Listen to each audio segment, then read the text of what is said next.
the drama starts. Lap 30, 8 laps to go. Sandobi hoping to take advantage of these lapped cars. Pilecki goes, dives onto the right side. Very aggressive here. This is lap 4. The two Viceroys. Bill Frazier ahead of Matt Pilecki. Frazier's off. Frazier hit the grass.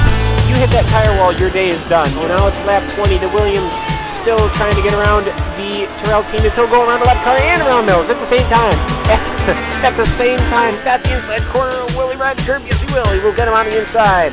Duna Maria leading us all into Moss's corner. Look at the beauty as his right side will cook the grass a little. A 180, no, a 360. Oh. Who will yield going into this corner? It's really not meant for too wide as it will be Gernot. Gernot will yield. Lots of smoke picking up from that Williams car. He is pushing it to the absolute limit. 26 of 30 now. Only 4 laps to go. He's going to get the run coming out the final corner. He's going to pull up side by side with the leader. It's going to be a drag race to the finish. Who is going to get there first? It's going to be...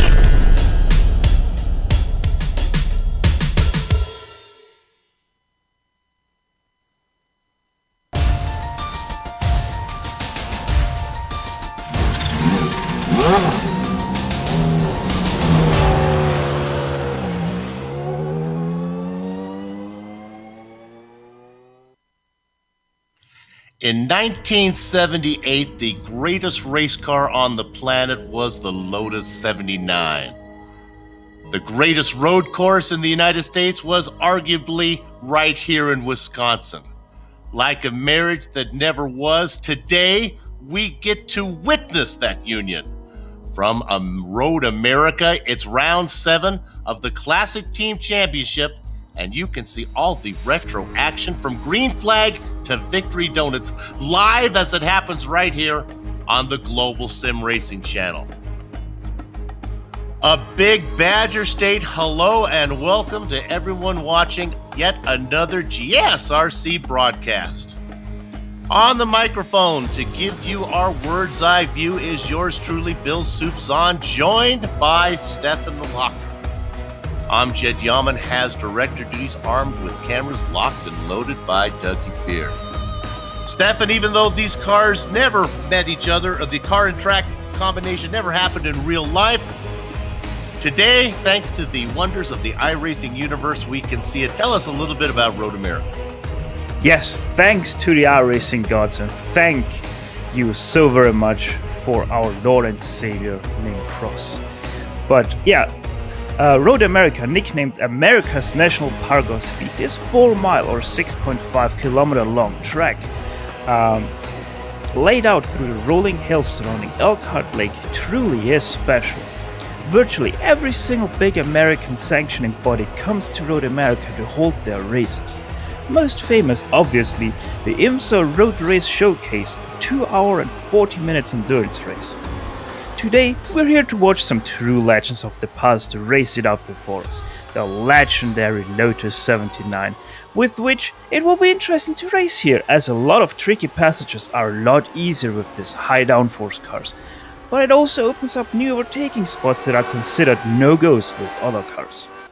But now, let's hop on board of this incredible car for our GSRC lap guide.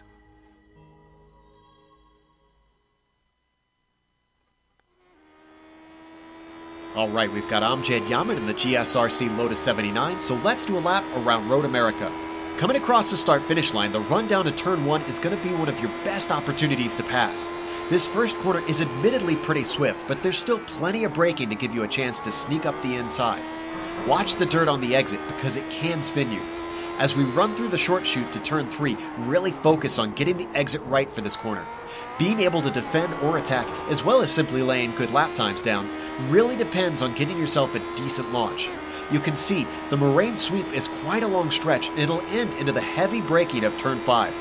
All of these factors combine to mean that this is easily one of the most popular passing spots on the track. Be careful though, because it's also terribly easy to overshoot. If someone has a nose in on you, try for the over-under. From there, it's a quick blast to turn 6 where the crest on entry will catch many drivers out. Do your best not to skitter off into the grass. Switch sides and then keep it flat through turn 7. We're now into the hurry downs, which ends with turn 8. Sneak attacks are possible here, and a lot of times drivers aren't expecting the need to defend. From there, get to the left and give yourself a nice wide entry under the bridge into the carousel. This corner feels like it goes on forever, but ideally you want to get a little wide so that you can cut back and open up the exit. That'll bring us to the infamous kink. Thankfully, the ground effects on the 79 make it a less scary proposition, and you can take it flat. Into the kettle bottoms, the track is going to weave left, which means to line up your braking for Canada corner, try not to come in at an angle. Hug the left side, get it slowed up, and be careful not to get too aggressive on the brakes because there's not much sand trap before you find the tires. After that, turn 13A will be blind, but once again, no problem in the Lotus. Get the car back to the left side as soon as you can, and make sure to clip the apex and get to the power early for the final turn. Carry that momentum to ensure the car can chug up the hill with a lot of grunt behind it. Hopefully, you kept it all together and have now finished a lap around Road America.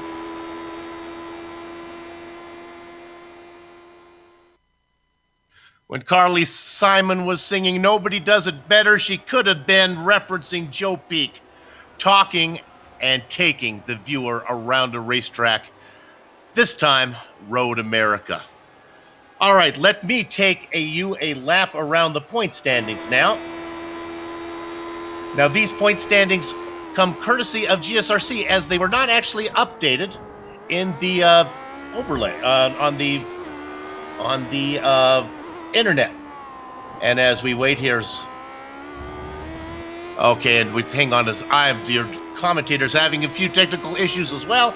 Let's see if we can take a look at those now. I'll give those to you just in a minute, as soon as I can see them, and now I can. And there you see that at the top. Now, these take into account 2 of the 4 drop races allowed for in the rules. So keep in mind, with 6 races in the book, these are a driver's best 4 of 6. And it is Nuno Moreno up in front. He's got 785 points. That's the same total he had last round, because, again, we added in 1 more drop race this round, and we'll continue to add in a drop race until they're all filled up. That way, the final part of the season, you'll get a clear depiction of how the standings actually are. You see that Michel Vandenberg in second position there, as he has a 0 by his drop race. See that little 0 by the droplet? That means that he's dropped 2 no-shows so far. Matt Wood. Now, Jeroen Frisch is back on there, 160 points for back. He is 162 points back. He is like 7th in the raw points, but because he got to drop both of his no-shows, he's much higher in the standings as well. Adam Frazier drops 2 spots, rounding out the overlay. Let's look at the team championship. Well, these take into account both of the drop races allowed for in the rules, and you can see those standings right there. You have the Canadian and the American driver sitting at the very top.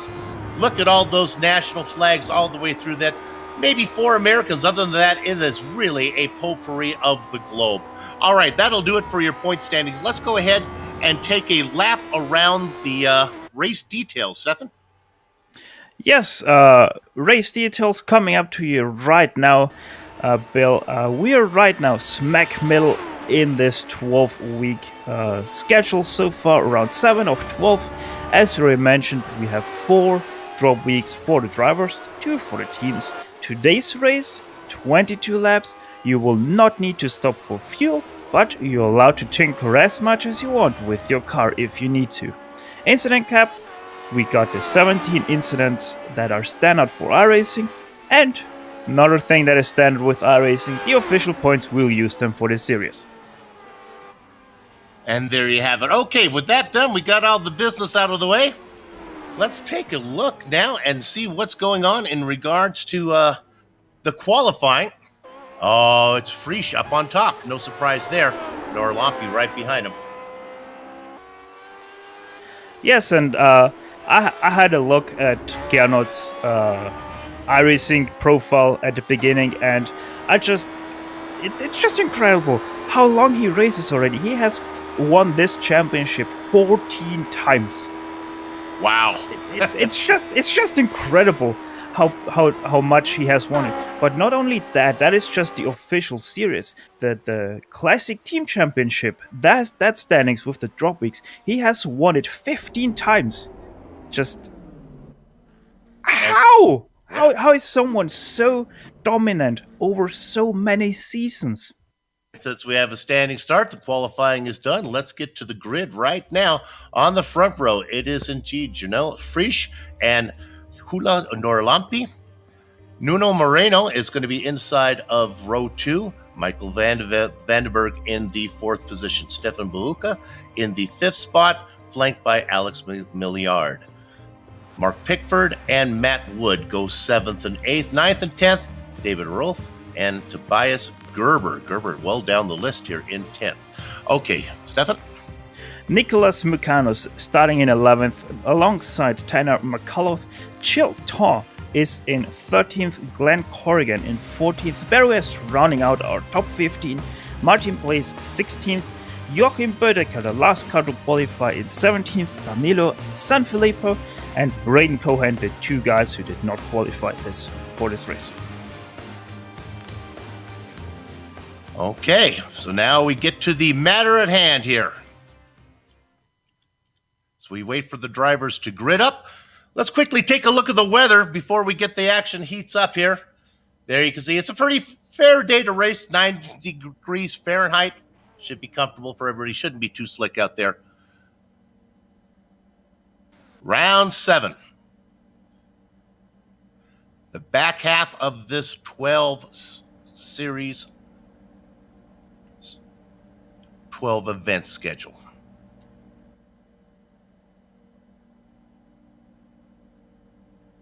As we slowly creep up on the field. You can see them staggered up front. Go, Stefan. Now, while we quickly have time for this wind, we're 14 miles from the south. That plays a big role because it goes down into turn 1 and you have headwind into turn 5. So be aware of these cars going into turn 5 because the draft will play a very big role into that turn.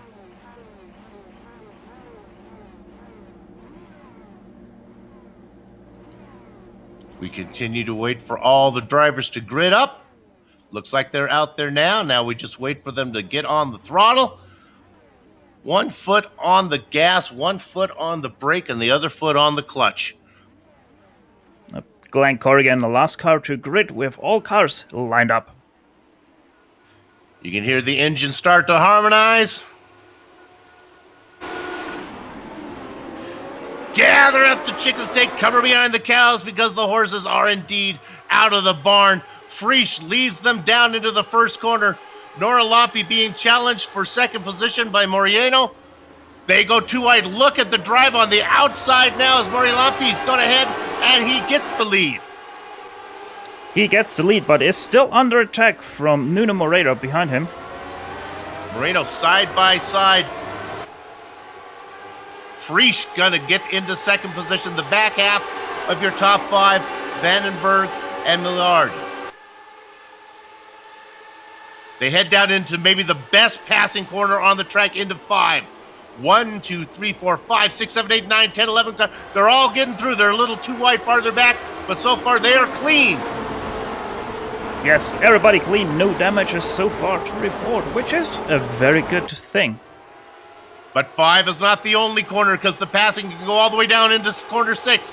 They continue to get through. Oh my goodness, very close between Coles and Blaze. Go ahead.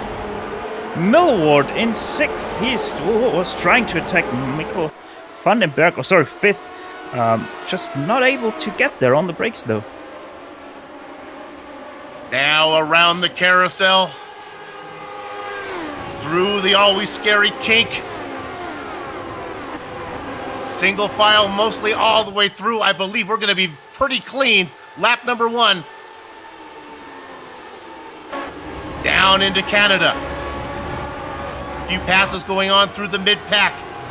Barry West makes a move on Blaze.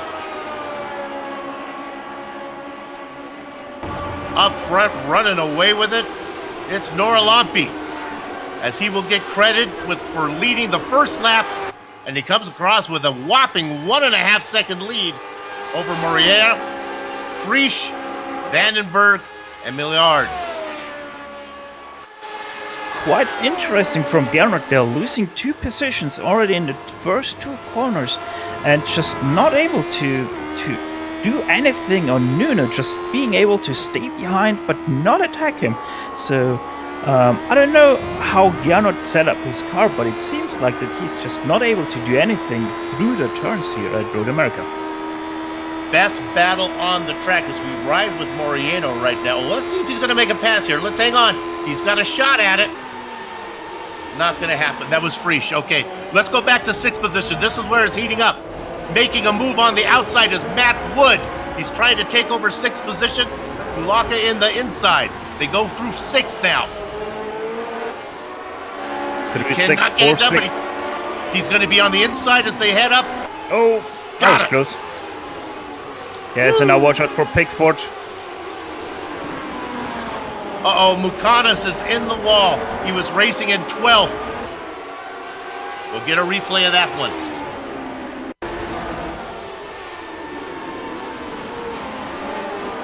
It can happen so quick in these Lotus 79s. Yes, Mukanos just taking too much grass there into turn 7 and getting caught out by the bumps that are on the grass there and overcorrects really hard into the tire barriers. That is his day done. But the bad news is he's out of the race. The good news is there are 4 drop races. So hopefully he'll just be able to add that one to the list of the ones that won't count. Lap number 2 is going to be completed. And once again, it's Nora Lampi out in front. He increases his lead by 0.3 of a second this time. It's almost 2 seconds now over Moriano. Frisch in 3rd. Well, it's staying like this that Frisch just can't do anything with Moreira through the turns. Which is, I still have to say, it's incredibly interesting because he's normally such dominant throughout the whole track and the race. Let's go back to 7th position as once again, this is the best battle. Oh, look at this. Look at this pass up here. This is a pass, I believe, for 2nd position. Yes, it is indeed. And this time, I think I have the conclusion here. Frisch is just running so little downforce on his car that he is just not able to do anything in the draft. But once he's on the straight, he can make the difference with his setup. So let's see. Well, look at this again. Oh, there's Maluka. We knew that he was going to be in trouble. He was kept falling positions. He picked up a few on the start. This happened at the exact same time that Frisch was making the pass into 2nd.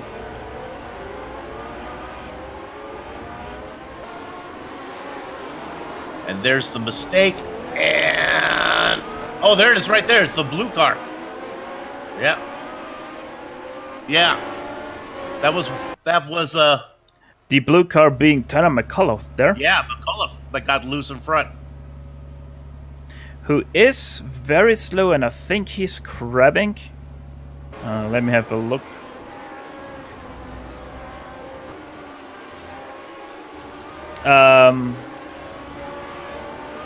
As we look at it, was indeed David Rolfs who got into the back of Mark Pickford. That's how it all started. Then Rolf got loose. Then all the cars behind had to take evasive action.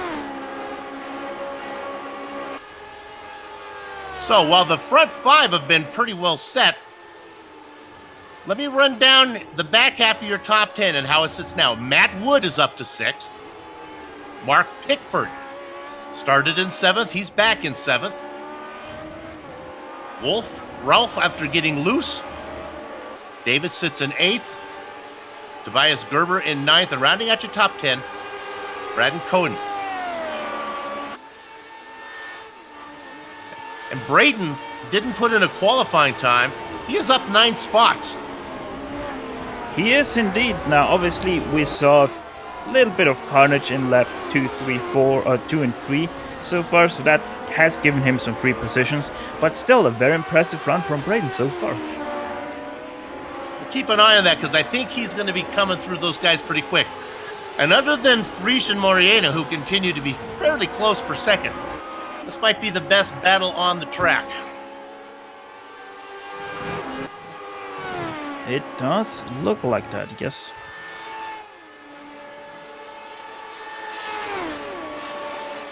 Two drivers have retired, Stefan Baluka and Nicholas Mokanos. 17 cars still racing.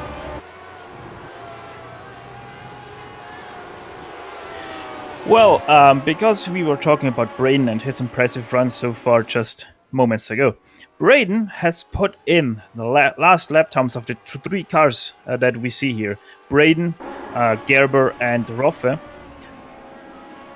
Up. That's a commentator curse. Yep. I just wanted to say his last lap time was a second faster than the two guys ahead of him. But there he goes. This time he was fast through the grass. And while we are on the replay, Tobias Gerber overtakes David Roff into turn 1. Yep. You can see, and Tobias now moves up into 8th position. We'll watch this right here.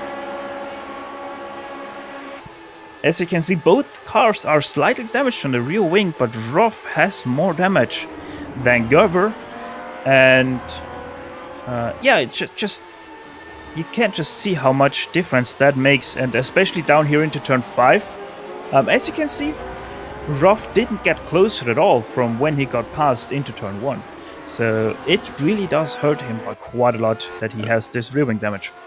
And I think the damage on both of those cars are from the incident that Stefan Buuka was trying to avoid and actually ended up costing him his race. So with Cohen out, we now have 16 cars on track. One thing I can report here from the front that is being Fritsche, Morera, and Vandenberg. Vandenberg is closing in on our second and third car right now. He is consistently 2 to 3 tenths faster than the guys ahead of him. So I'm pretty sure that it is really what I was suspecting all the time, that Fritsche is running so low downforce that he can't race behind another car. But Morera has so much downforce on his car that he can't close in onto Fritsche enough to overtake him on the straights, and is pretty much blocked by Fritsche in the turns. And the beneficiary of that combination is Michael Vandenberg, as he does continue to close in on these guys. Michel right behind Moriena now by almost just over a second. Yes, and if those three start to fight, we have Alex Millward not too far off Vandenberg, so this could very well be soon enough a 4-car battle instead of just a 2-car battle. Nora Lompe gridded in second position, got that pass early on, looking to go. I'm going to call it wire to wire, as he was across the start-finish line first for lap number 1. Yes, the battle is going to be heating up here soon, as Michel Vandenberg is going to be in the mix.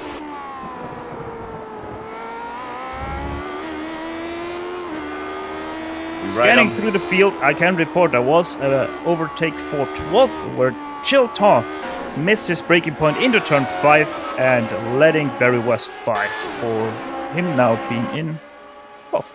Actually 11th, sorry. There's that pass. So this is a nice little battle going back on here. Look at this. He gets it done.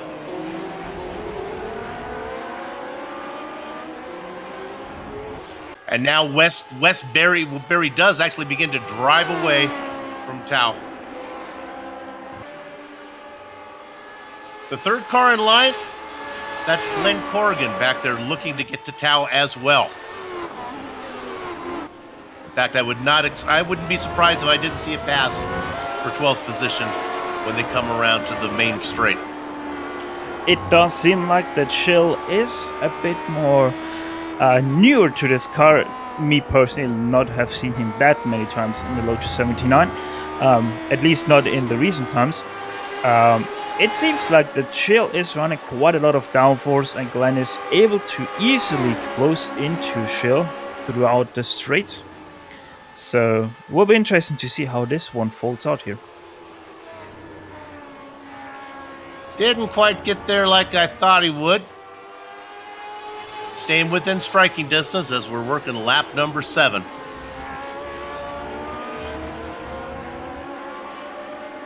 They head down into 5.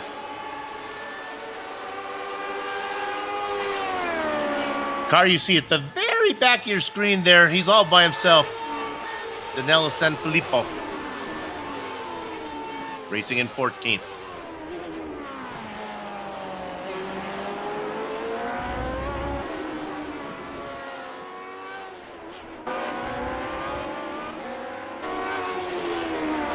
Our battle for second continues. It is still Mariano stalking Prix. You know what, Stefan? I think the two drivers in second and third might have been listening to the broadcast as they've opened it up a bit now. Michelle Vandenberg. Last 2 laps were now consistently 2/3 tenths faster than Vandenberg. And yeah, it's just how it goes. Probably Fritsche was trying some new lines or something like that, and that's why Vandenberg was able to close in again. But it will be interesting to see if we start to see some development in this battle, or if Nuno just continues to not be able to get closer to Fritsche through the straights to do anything on him. Or maybe he's just studying Fritsche, who knows? We look at that one. Fastest lap just set by Moreno. Nuno back in third.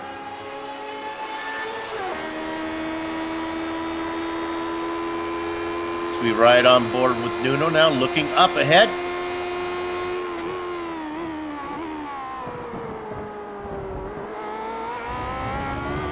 We go through maybe the best passing zone through 5 over into 6.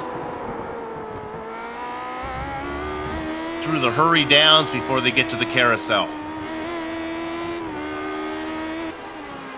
And because we have just seen our guys go into turn 5 just moments ago, I have my eye on the wind, and I have to say it is shifting quite a lot. It's shifting between 14 and 7 miles per hour down the straight. So it is going to have an effect how well your draft is going to work and how close you have to be here, because let's face it, this wind is really unpredictable for how good you will have your draft. I'd like to jump you over to 7th position. This is a nice little battle we haven't talked much about. Mark Pickford is trying to fend off Tobias Gerber. And here it comes, in fact.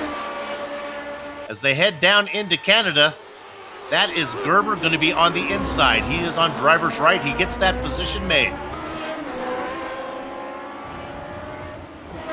And now I think Tobias should be able to drive away, as I think that car was clearly faster. I wouldn't be so sure. I wouldn't be so sure. Tobias has some real wing damage, so it will be hard for him to get lost of Mark Pickford behind him. That's why you're here, because sure enough, Pickford fights back and easily takes him down that straightaway. Gerber did get credit for leading, being in front of Pickford at the line, but not into corner 1. All right, let's see. We have 10 miles an hour down this straight, so let's see if Gerber is able to close in, but no, just too much damage on him. Barely closes in the latter stage of this straight. That was fun to watch. Well, he's back there now. He knows where he can get the pass done. We'll keep an eye on him as he got him out of the kink last time. They have a few little ways to go. They work through hurry downs now, heading towards the carousel. Oh, there's hurry downs. I was watching there Nuno Moreira for the battle between him and Fritsche, and Moreira with a big moment out of the carousel.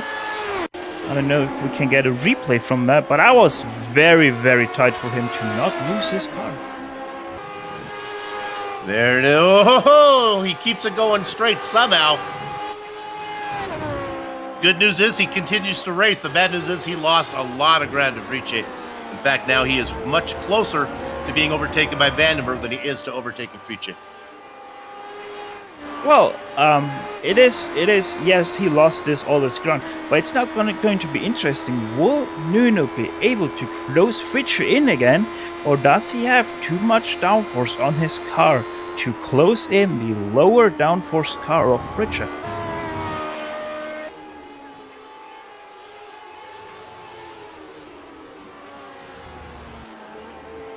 Working lap 10. No pit stops in this series.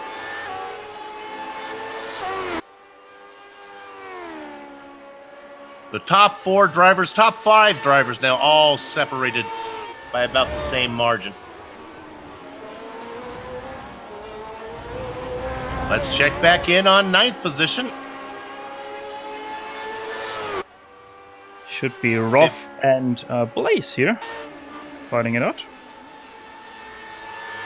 Now, Rolf qualified in 9th, racing in 9th. The big news is Blaze. He is up 6 spots to get to that 10th position. And David will have his work cut out there against Martin, as Rolf also a car with wheel wing damage.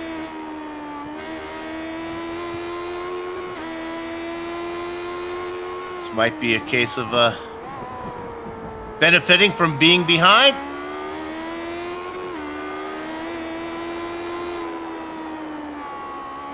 Ahead of them, Gerber and Pickford also very close together. Once again going into the kink.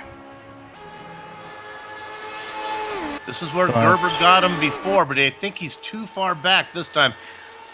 Pickford has really picked up his pace through the kink as he was able to distance himself from Gerber there through that turn.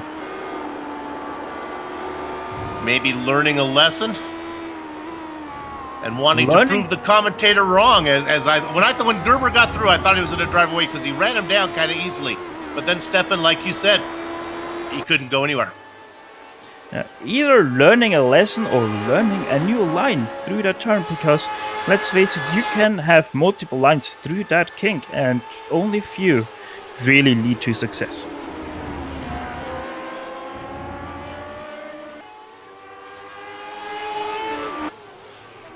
"16 cars out on the track, and of course, since this is a 4-mile-long racetrack, they are all on the lead lap.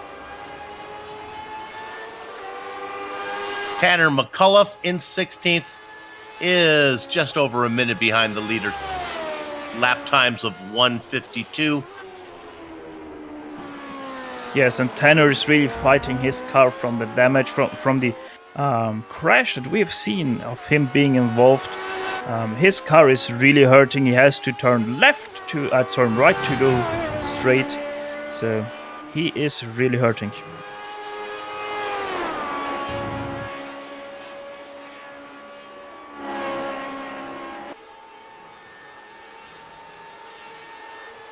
Let's go ahead, check back in on 9th position. This is again Rolf and Blaze.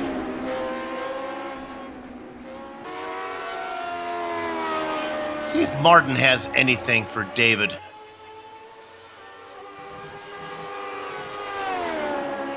One of the closer battles on the track after Moriera had his incident that pushed him a little farther back from Prix. Here he comes. Nope. Oh. Yes. Nope. No. That was probably also his thought process right there. Yes, no, yes, no, yes, no. And then locked up the brakes to avoid David in front of him. I think he kind of underestimated his closing speed on David there, and that's why he went this yes, no at the end there. But if he would have tried to go for it, he would have been there, but it would have been very, very close. Well, he's still got half the race to try to get it figured out, as there are 11 laps to go. Well, also one thing I can report from the front here between Fritsch and Morera is that Morera is not able to close into Fritsch at all. His last lap times all together, that being the last 3 laps that I looked at him, being or losing over or nearly a full second on Fritsch. So sadly, Morera with the wrong setup, too much downforce on his part, and Fritsch is just able to slowly creep away from Morera. Do you think, I don't know this car. Do you think his little trip through the Wisconsin countryside may have damaged the car? Is there underside damage to these ground effects cars that can happen if you go off track? Certainly, especially with these ground effect cars, you will feel every little bump that you hit in a wrong position. So Nuno is certainly feeling a lot more understeer than he was feeling before. So that isn't really helping him. And then also he has Vandenberg behind him, closing in on Moreira lap by lap, 10th by 10th. Oh, and here we finally have on replay. Gerber was able to get this pass made. We have it on replay.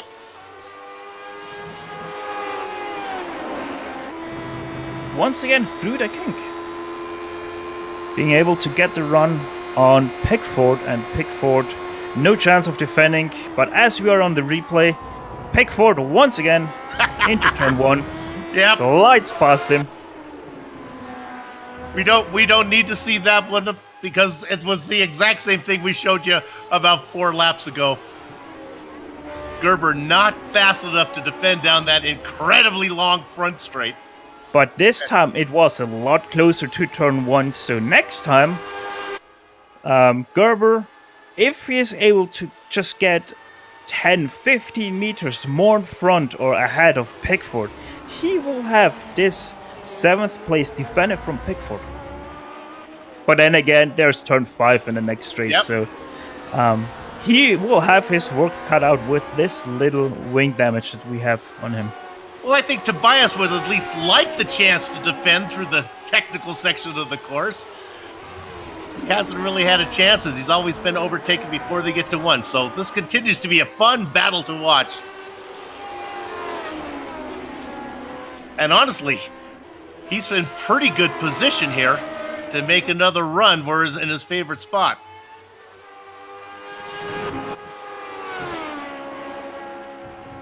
Gets a pretty good run through the kink. Might be too far back. As we are on this battle, I can also report that Vandenberg is now on the back of Moreira. And Moreira, I don't know what is starting to be with him, but he is making mistake after mistake after mistake as Vandenberg goes side by side into turn 1. Oh, but under braking, Vandenberg really gets on him early and allows Moreira to go around the outside. I think that was a test from Vandenberg, not really wanting to overtake, but test what can he do against him. As he starts to close in again. But a little bit too far back there, sticking his nose out to let Nuno know that he is there. Yeah, he's got 9 laps to get this done. I don't think Michel has any visions of getting up to Frichet up in second, so he can just sit back here and continue to work Moreira. Hopefully Nuno will make the mistake and he can do it easily. Otherwise, he can force the issue if he needs to. Hopefully he makes the mistake. That's obviously from the point of view of Vandenberg. Nuno obviously not trying to make any more mistakes than he has already done so far.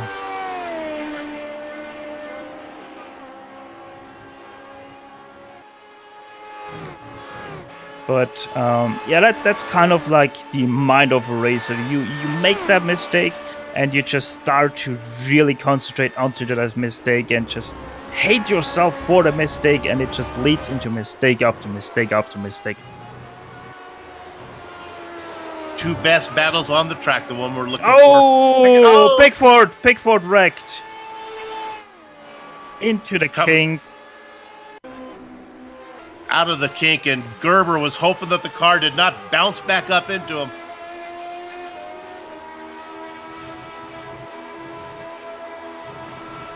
Yeah, Pickford, as you were, I think the trees blocked the line of sight there, but he took a bit too much curb there, ran too wide onto the grass, and no way of saving that ever. As we ride on board with a car that had trouble. Ouch! Boy, it happens quick. Well, that was just what we were talking about, Stefan, but we were talking about it in relationship to Moreira and Vandenberg. The car behind just putting the pressure on, hoping the car in front makes a mistake. And Mark Pickford, unfortunately, is retired from the race. Mind games are the worst games in racing.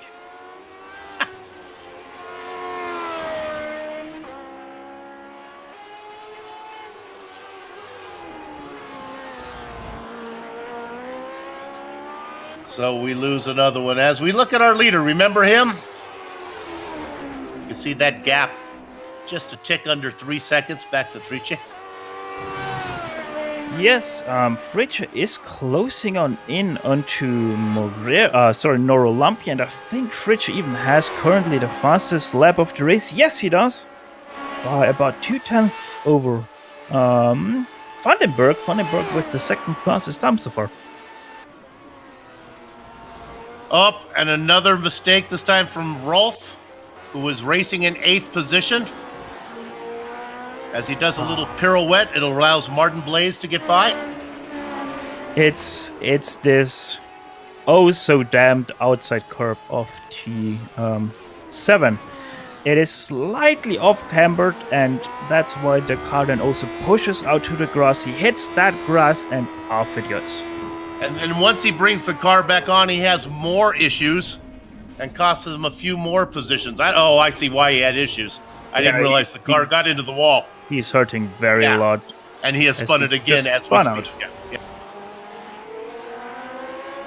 So David doing his best to bring that car home. It's get me some butter and a hammer because it is crabbing.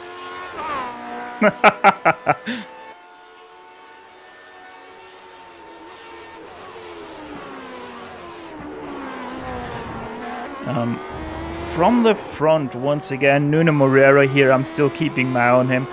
He has started to slightly recover again from his mistakes. The last lap times of 12th and 13 have been altogether about 6/10 off of what he normally can do, but his last lap times, once again, a 54.080 and a 54.033. So he has recovered, he is back to his normal consistency and speed. Now it's all about getting Michel out of the draft behind him. Yeah, it's really interesting what's going on up front in the top 4. Even though, honestly, we haven't seen a lot of action, it is dynamic, though, because you mentioned it, Stefan, that Prix is beginning ever so slightly to close in on Norolampi. Remember, it was 2.8 seconds a while ago. Now it's down to 2.2.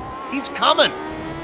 Last lap time about 3/10 faster from Prix than Norolampi. Also adding onto that, the last 4 laps of Norolampi were 54s, or Prix was racing 53s. Last lap, Norolampi 54.1, and Prix with a 53.550, new fastest lap by Gernot Prix. You can see that interval right there. Look at the number between the two drivers. 2.0. He is coming. He is coming, and he is fast. Yeah, you know what? I really appreciate you looking at those lap times, because sometimes you don't realize if Norolampi is falling back into his clutches or if the driver chasing has picked it up. And right now, I think the driver in second really feeling it right now. He's knocked off another 10th. Just cannot make a mistake. This time, it's both. Norolampi has dropped off about a 10th of his normal pace, and Prix behind him just so much faster right now than Norolampi and his normal lap times that we saw when he had Nuno behind him. So losing Nuno, a big relief for Gernot. He doesn't have to look behind him anymore, just can focus on the road ahead of him. At interval 1.7 seconds, what would be your estimate, Stefan, about draft? I mean, Prix seems really close to him now. Do you think he gets a whiff of it? These cars, because they're so slim, because they're so small in height, they don't put out a lot of draft backwards, but close proximity, this draft is very effective. So with these cars, I think the draft is 1 second back. So he still has a little bit to go, That 6/10 he has to go right now. But he will be there. Yeah, but with 6 laps to go, he's got 5 laps to go as they cross the line. Fritsch, what the heck? 53.3, once again, fastest lap by him. And Norlampi, 53.7. He's trying to pick it up, but his defense so far isn't strong enough. Oh, Morera with a 53 too. Where did that come from? Leaving Vandenberg a little bit of distance. The cars go a little faster as the fuel load gets lighter. The tires do not go away on these cars. So does no, these are Flintstones.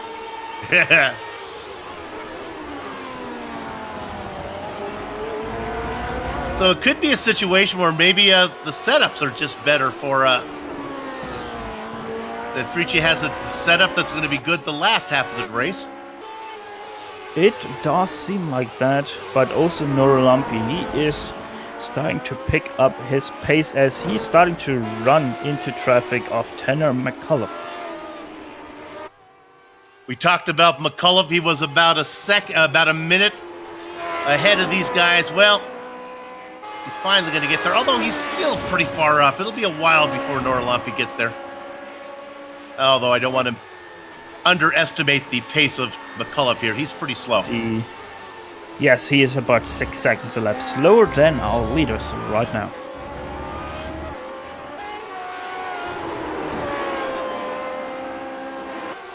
It's one of those unusual cases where the best battle on the track is right up front. The cars 5th all the way through the back half of the rest of the field are all spaced out, nobody close together. McCullough goes into the pits for the safe lapping of everyone. With all the drivers behind him no longer racing, no reason for McCullough to stay out there. Or at least out on track to get in the way. He can bring it back out once these guys get around him. Yeah, I think he just chose the safe route through the pits. So let's see. Last lap times from Norlampi and Fritsche. Fritsche was a 10th faster than Norlampi. So Norlampi really picking up the pace now. He's, well, we kind of like to say, stop the bleeding a little bit here as that gap coming down a little bit, but not as quickly as it was before. You can see it just in 1.5 seconds. Stop the bleeding, talking about it, Michael Vandenberg. He is there for 3rd behind Nuno Moreira. Last lap, 2/10 faster than Nuno. So he really smells blood in this race so far. But he has been there so close for so long. He's caught him. And I hate to use this phrase because I use it all the time, but since I'm on a new series, it's my dad used to say it's like milking a rooster. The hard part starts after you catch it. And that's what Michelle's trying to do right now. Get a little rooster milk, and Morera has none of it. Morera. Boy. Well, these two cars are actually, if you look at the standings, it's quite interesting because Nuno Moreira, number 3 car, started in 3rd, is right now 3rd, and Michael Vandenberg behind him is the number 4 car, started in 4th, is 4th. This is the closest that Michelle has been to him in a long time. In fact, I think Nuno realizes as he takes the defensive line, at least early on, down the straight. Here comes the run. He may have a chance at it if Michelle wants to push it. We saw this once before. Remember, Michelle took a stab at him down into 1 and then decided not to do it. I think he thought he'd have another opportunity sooner than he did, but it's been several laps since then, but he's there now. He is there now, and he is closing in already. There's another passing opportunity here. He might be too far back. Let's see if he forces the issue. Oh, a little bit of a slide over there. Vandenberg just always earlier on the brakes than Moreira. This is something we have seen already throughout this season, that Nuno Moreira just very strong on the brakes. So if you want to overtake him out of the corners, because that's his driving style, he takes it in very deep and is a bit slower onto the throttle out of turns. Michelle loses a little bit of ground, back about maybe 6 car lengths now. Up in front, Prix able to knock off another 10th, but he's running out of laps. He's running out of laps, and out of laps he's running fast. Last lap times, just to give you another update there as we come to end this lap. Last lap times were within just 200th of a second between the twos, with the advantage going to Norlamp.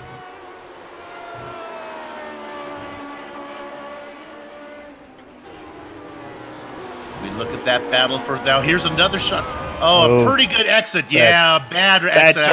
Bad turn from Vandenberg. He tried to take a little bit more speed into the turn and just took too much speed in for his setup.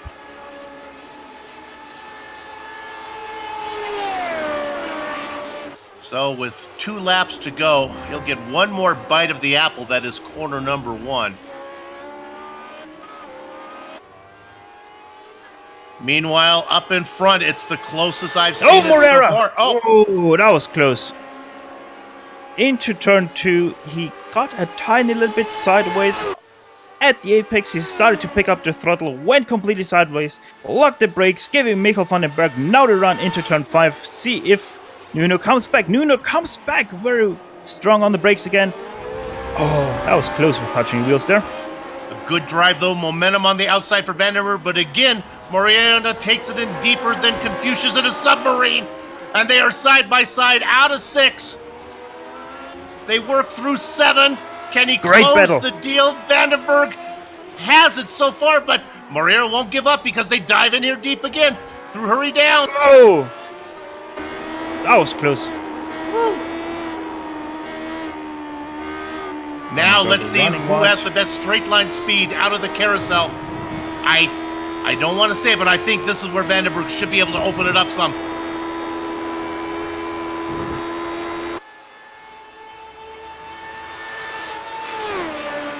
Another mistake. Mariana cost him that position. He had one off earlier that cost him a spot to Prix, and then another one cost him a spot to Vandenberg. Meanwhile, up front, Norlampi comes under the white flag. The gap as close as it has ever been. It's almost a second. Vandenberg once again with the mistake into the last turn, giving Nuno Moreira now to run up to turn 1. The defensive line from Vandenberg is going to make Moreira go around the top side. We think that Nuno's going to be better under braking, and he is. Can he get it wound up in time? He does. He keeps it on the track. He's got the position back.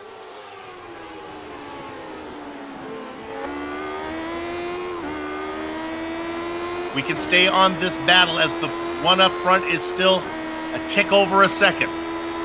This is where the action is. Down into 5. Moreira takes the defensive line. Watch the car on the inside, outbrake him. Yeah, go. Vandenberg really tried it very deep there for the brakes. It cost him a little bit. Oh, that was very close with touching there, the front wing of Vandenberg. Through 6. This will be hard pressed for Vandenberg to get it back. Moreira has to be careful, has to race. Smooth as blended whiskey. Hit a spot. Don't make a mistake. Last chance for Vandenberg. Obviously Canada corner. The line just comes up way too quick for anything to happen. Speaking of which, that is where Norlampi is heading down into now. He's got 1.5 seconds over Prix. I don't think there's going to be any chance for Prix to get there unless Norlampi makes a mistake. A valiant effort. There was a big crash on screen. It was Millard who was racing in 5th position. We'll come back and look at that one after the race. But right now, our leader is out of the final corner. Let's give round 7 of the Classic Team Championship to Juha Norlampi. Try as he might, Prix will have to settle for 2nd. The race to the line, it's going to be Noriel. It's going to be Vandenberg. I think, yes. Yes, Moreira in front of Vandenberg. Matt Wood in 5th. And what happened to Melvord? In the kink, I believe, is what happened to Alex. If I saw it out of the corner of my eye, I'll watch it with you for the first time. He was racing in 5th. Looks very familiar. Oh my goodness, that was a hard one. He did do the helicopter dance there. Once again, same mistake as Pickford right there. And in fact, after he crashed, he actually spun the car. Let's go ahead and stay on this for a minute, Director, because this gets more interesting, and we may have to wait for a little bit, but it's right on the straight. Once he gets it going. Ooh, wow. He has some trouble. He does. Now, all he wants to do is limp the car home.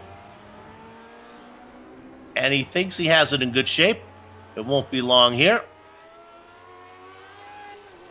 Just trying to, as he this time he was racing in 8th position. He just wanted to bring the car home until that happened, and then that happened. And there is no coming back from that one when you're on your helmet. So he has to settle for 12th. The racing is over here in Wisconsin, but our broadcast is far from done. We're going to take a short break. We'll be back to run down the entire finishing order, talk to some of the drivers before we put a lock on the gate. Back in a few.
You're watching the Global SimRacing Channel's coverage of the Classic Team Championship, round number 7, here from Road America. The racing is over. Let us give you the final standings.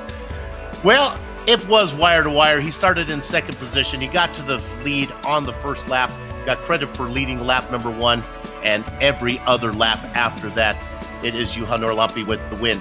Try as he might, Gernot Friesche tried to get there, but he has to settle for 2nd. But he did make his way around Nuno Moreira. Now, Moreira fended off Michel Vandenberg. Vandenberg has to settle for 4th, just off the podium. Matt Wood and Tobias Gerber had a quiet 5th and 6th position. Gerber had to work a little bit for his spot. How about a hard charger? Martin Blaze started 16th, up 9 spots to get to 7th. Ferry West and Jiu Tao in 8th and 9th. And then rounding out your top 10, it is Glenn Corrigan. Stefan? Well, 2 more drivers that have finished the race. Danilo A. Sanfilippo in 11th, starting in 18th and not setting a time in. Joachim Bödecker in 12th, starting 17th. And then already Alex Millward, whose a very unfortunate ending we saw there. Finishing in 13th. Tanner McCullough, 14th, parking the car there. He could have made up 1 more spot there from Millward if he would have continued.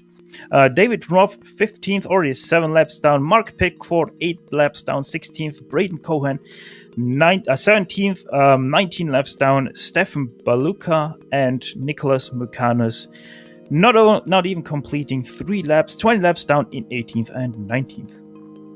All right, I have the honor of talking to our race winner, Juha Norlampi. You know, Juha, it was wire to wire, but let's go right to the very beginning, right to the first lap where you made your only pass of the race. You got that pass done early.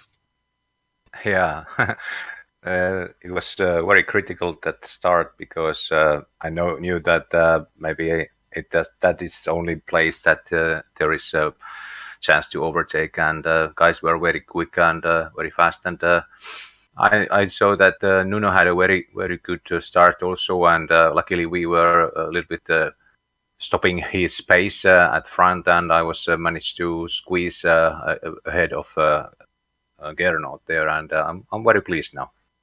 You had your fans worried at the last part of the race.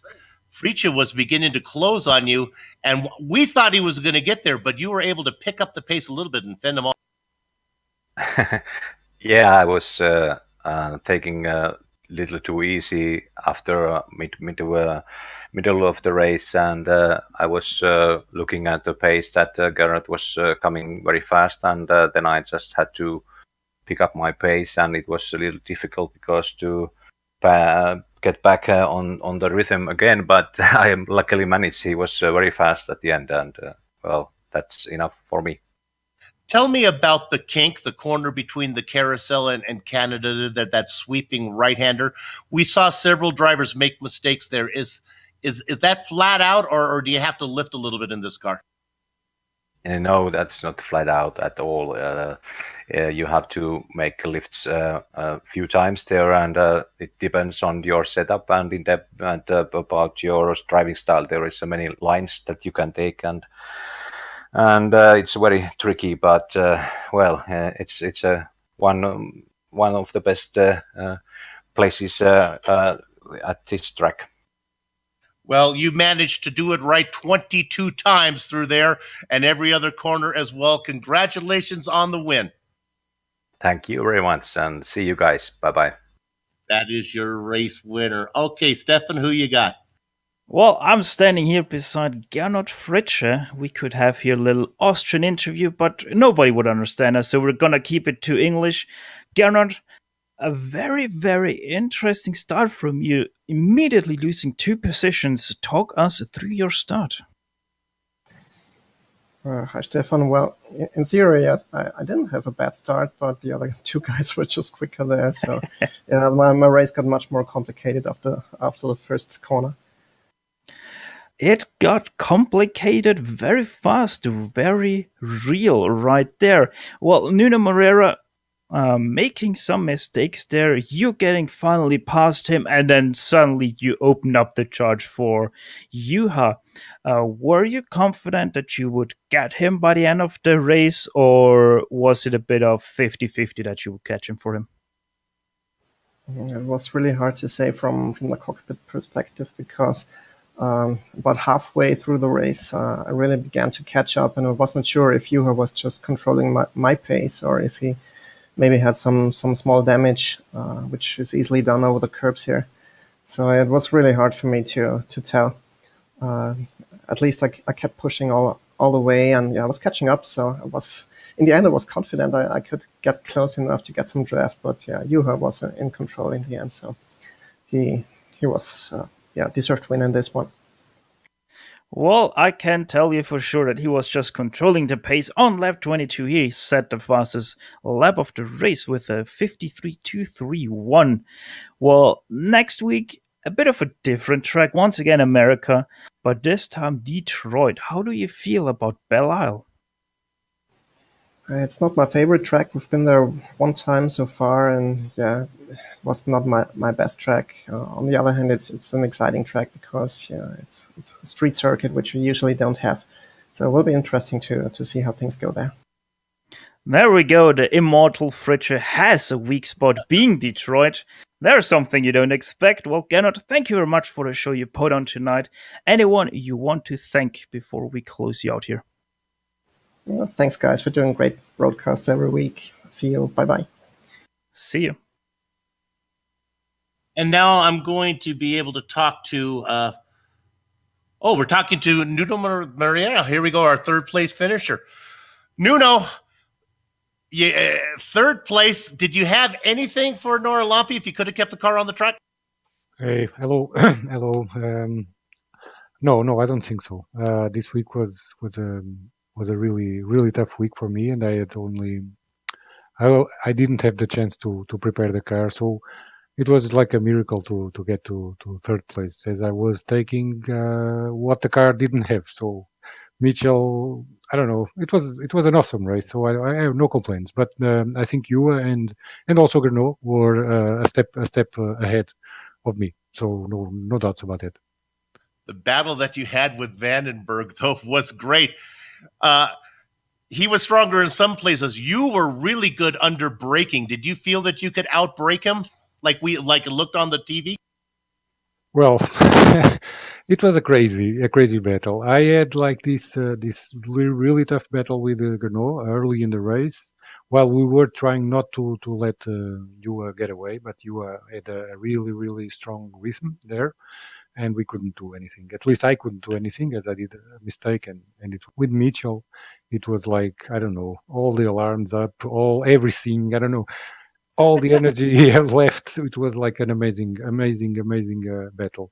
And I am really glad, because in the past I had a few scraps with Mitchell, and sometimes we tend to have the bad luck of touching or having that bad luck touch, that net code, or that, I don't know.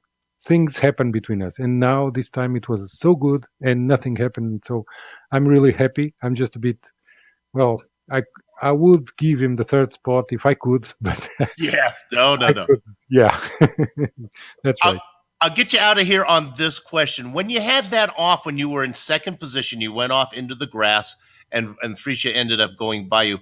We were wondering, was the car okay after that? Did it pick up any damage going over the curbs or through the grass? Were you happy with how it felt? Perhaps, I don't know.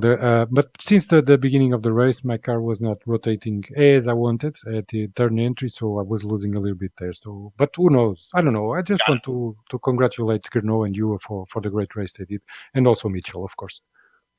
Well, you're at the top of the points, and I think a third place isn't going to hurt you too badly. So good luck to you the rest of the way as we get through the second half of the season. Thank you very much, guys, and keep up the good work. There you have it. That was a fun interview. And now we're going to let Stefan talk to a guy. He wasn't the hard charger, but he was almost the hard charger as he followed Martin Blaze through the field. Go ahead, Stefan. Talk to Barry West. Yes, Barry West here with me, who had a very interesting battle throughout the race there. Now, it was very exciting for us. How did it felt to you, Barry? Yeah, it was hard work, that. I had some good little battles early on, I think, with Braden Cohen and Tanner, and then Martin. Well, we were battling from the beginning. Martin, he was just in front of me. I think I got past him somewhere. I don't know where, and then he came back at me, and I just didn't seem to have any pace. I didn't have the same pace as Martin in the first part of the race.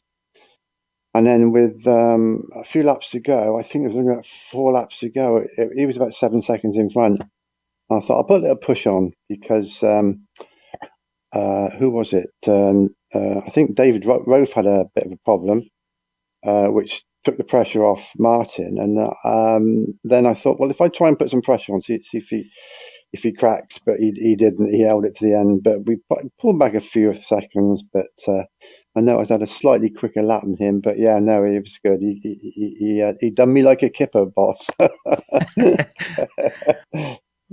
Well, Yeah, your Ferrari, not quite the car it normally is in real life, but still a very great race from you there. Looking forward to Detroit. How do you feel about that track? It being a very different track than what we are here at today. it's just survival there, isn't it? I've done a couple of Skippy races there, and it's just about being in the right place at the right time, or not being in the wrong place at the wrong time. You can't do much about it, I think, if somebody has a problem in front of you. But yeah, no, it's a nice track though. I mean, I must admit, but it's quite bumpy. So that's going to be a problem for the Lotus. But yeah, it should be interesting. I think we've raced there once before. I think I did all right. Yes, you did. Yeah. But I'm pleased with that result today. 8th from, was it? What was I? 15th on the grid. Yeah. I don't know. My teammate didn't seem to do too well. Poor old Mark Pitford. He was going all right until lap 13, I think, and then he must have had a mishap. Just got disconnected. Yes, the kink got him sadly there on this lap. But yeah, Barry, thank you so very much for this great show you put out there for everyone to see. And I'm very sad, but Soup, I think we have to close. Okay, that's fine. See you next week, Stefan. See ya. Barry West put on a good show for us. Okay, that's going to do it here on the Global Sim Racing Channel. So let me go ahead and thank the people that made this race possible. We'd like to start off by thanking the organizers and competitors from the Lotus 79 Classic Team Championship for choosing GSRC as their broadcasting choice. We'd also like to thank all of the companies that provide the software and hardware for our broadcasts. You can see them listed on the screen right now. Additional thanks goes to Eric Echolm and June Lalonde, who provide us with the great music. See the screen for how to get a hold of more of their great work. GSRC returns next week for round 8. I believe it is from Detroit, if I can do this from memory. An important note, though, for U.S. drivers, courtesy of Ben Franklin and Daylight Saving Time, the race will be an hour earlier than it was today, and that's going to continue until we come to our senses and put the clocks back where they belong. If you'd like to find out more about GSRC, visit us at globalsimracingchannel.com.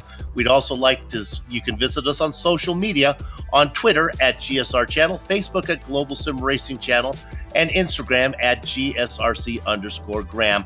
We also have upcoming races on the screen right now, so check those out and mark them down on your calendar. Don't forget to subscribe to our YouTube channel by hitting that big red button that you see there. Hey, thanks to the entire team, and that would be Stefan, Amjed. Rest assured that the regulars will be back next week as the subs will go back to the bench. That's going to do it for us, so I'm going to have fun going off to storm the castle. So until next time, as always, race clean, race hard, and we'll see you on the track.